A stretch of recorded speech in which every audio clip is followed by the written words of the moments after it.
ഞാനിത് 3-4 തവണ പറഞ്ഞത് റിപ്പീറ്റീവായിട്ട്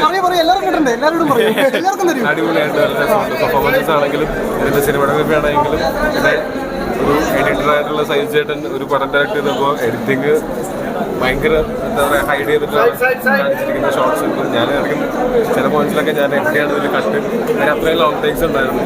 അതിൽ പെർഫോം ചെയ്യാന്നുള്ളത് ക്യാരക്ടറിനെ ക്യാരി ചെയ്തിട്ട് പോകാന്ന് പറയുന്നത് ഭയങ്കര നല്ല പണിയുള്ളതാണ്. ഞാൻ സിനിമ കഴിഞ്ഞ് ഇറങ്ങിയപ്പോൾ ഞാൻ ചിന്തിച്ച് ഇവരുടെ എങ്ങനെയാണ് ഇത്ര കൺവിൻസിംഗലി ഷൂട്ട് ചെയ്തതെന്നുള്ളതാണ് എനിക്ക് ഭയങ്കര ഇഷ്ടമായി. പറയണ പോലെ തന്നെ കുറച്ച് ഫുട്ടേജുകൾ വെച്ചിട്ടുണ്ടാക്കിയ ഒരു സിനിമയാണ്.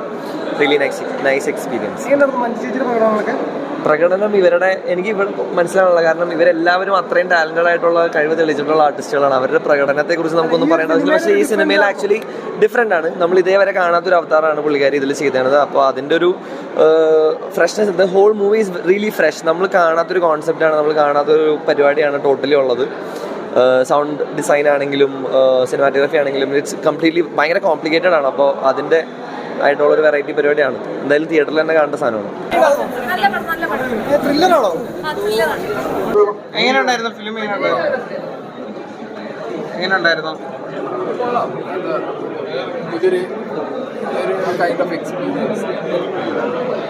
മേക്കിങ്ങിലാണോ ഒരു വ്യത്യസ്ത? മേക്കിംഗ് ആണ് മെയിൻ.